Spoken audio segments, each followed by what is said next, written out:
আসসালামু আলাইকুম।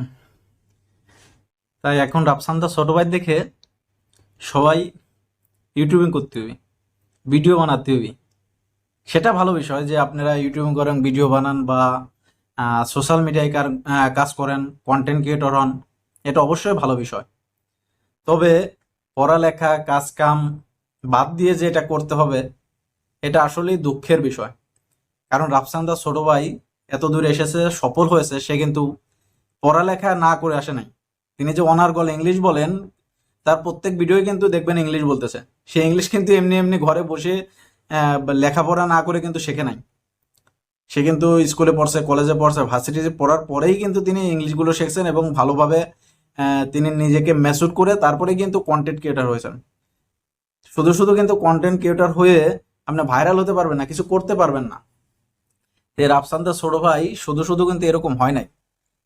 আপনাদের সামান্যতম নলেজ থাকা দরকার যে আমি যদি লেখাপড়া না করে কন্টেন্ট ক্রিয়েটর হই, আর এই কন্টেন্ট ক্রিয়েটরের কোনো কিন্তু ভরসা নাই। আপনার পেজ চ্যানেল আজকে আছে, কালকে নাও থাকতে পারে।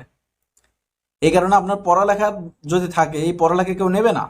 এই পড়ালেখা আপনারই থাকবে। এই পড়ালেখা দিয়ে আপনি অন্য কিছু করতে পারবেন, অন্যদিকে নিজেকে কনভার্ট করতে পারবেন। আর যদি পড়ালেখা না থাকে, তখন কন্টেন্ট ক্রিয়েটরের যদি পেজ এবং চ্যানেল চলে যায়, তাহলে সে কি করে খাবে? তার আর কি করার আছে?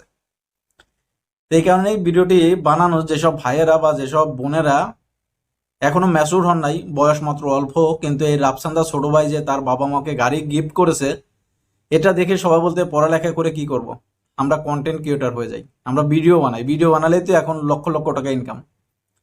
সে নাকি 2 কোটি টাকার গাড়ি তার বাবা মাকে গিফট করেছে। সে নিজেই বলেছে যে এটার দাম 2 কোটির আশেপাশেও নাই। আবার অনেক সময় দেখা যাচ্ছে যে তার বাবা নাকি ব্যাংকের 3 কোটি টাকা লোন আছে, সে 2 কোটি টাকার গাড়ি কিনলো কিভাবে, বিভিন্ন একটা কথা। তিনি এটা নিয়েও কিন্তু মানে পরিষ্কার একটা ধারণা দিয়েছেন যে তার বাবা যে 3 কোটি টাকা ব্যাংকে লোন আছে, এটার একটা কারণ আছে। তার বাবা একটা ব্যবসা স্টার্ট করেছিল, সেই ব্যবসার জন্য 3 কোটি টাকা লোন নিয়েছিল। কিন্তু এই লোনের মানে জামিন হিসেবে তাদের বড় একটা জমি সেই ব্যাংকের কাছে কিন্তু জমা দিয়ে আছে, যে যদি তারা এই টাকাটা পরিশোধ করতে না পারে, তাহলে এই জমিটা ব্যাংকের হয়ে যাবে। এখন কি ঝামেলা হয়েছে, সেই তার বাপের তো ব্যবসা নষ্ট হয়ে গেছে। এখন তারা সেই 3 কোটি টাকা হয়তো আস্তে আস্তে দেবে, এরকম কোনো কিছু বলেছে। ব্যাংক সেটা মানবে না, তারা চাচ্ছে যে ওই জমিটা আমাদের, আমরা নিয়ে নেব। কিন্তু রাফসানদার ছোট ভাই তার বাবা এটা দিতে চাচ্ছেন না, কারণ ওই জমিটার দাম অনেক। তারা যে 3 কোটি টাকা লোন নিয়েছে, এই 3 কোটি টাকার চাইতেও অনেক দাম। এই কারণে তারা দিতে চাচ্ছে না। এখন বিষয়টা নাকি কোর্ট পর্যন্ত করেছে। তা সে বিষয়ে আর না গেলাম। এখন আসি মানে যে কথা বলতেছিলাম, কারণ আপনাদের কিছু লজিক দেখানোর জন্য আসলাম যে পড়ালেখা না করে মানে এই পৃথিবীতে কেউ যে সফল হয়েছে, এরকম আপনি একটা লোকও দেখাইতে পারবেন না যে পড়ালেখা না করে সফল হয়েছে। তারা যদি পড়ালেখা না করেও সফল হয়ে থাকে, তারা কিন্তু ওই পড়ালেখার ভিতরেই ছিল।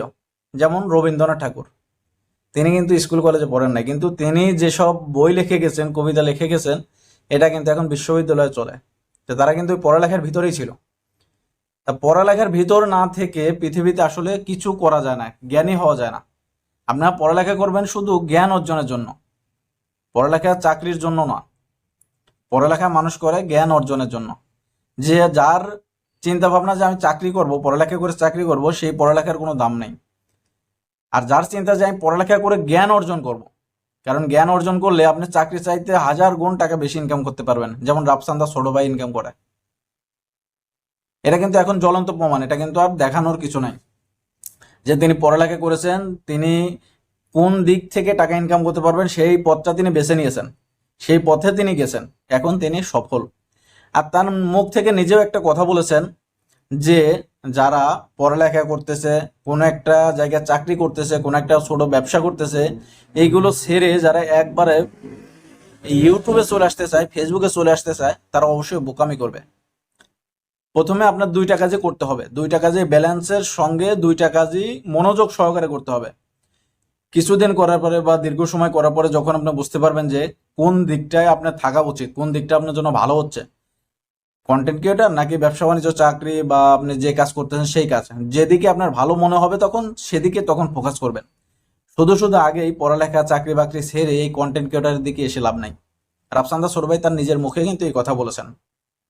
তা দর্শক, যেসব ভাইয়েরা যেসব বোনেরা আজকে এই রাফসান দা ছোট ভাই সফলতা দেখে পড়ালেখা ছেড়ে শুধু এই ভিডিও বানানোর চিন্তা ভাবনা করে ফেলছেন, তাদের কাছে হাত জোর করে রিকোয়েস্ট করি এই পথ থেকে ফিরে আসেন। আপনারা কন্টেন্ট ক্রিয়েটর হবেন, ভিডিও তৈরি করবেন, অবশ্যই ভালো, কিন্তু সেটা অন্য কোনো কাজ ছেড়ে, পড়ালেখা ছেড়ে তো করাই যাবে না। এই কারণে ভিডিওটি তুলে ধরা। যারা ভিডিওটি বুঝতে পারছেন বা কিছুটা জ্ঞান নিতে পারছেন, অবশ্যই তাদেরকে ধন্যবাদ। সবাই ভালো থাকবেন। আসসালামু আলাইকুম।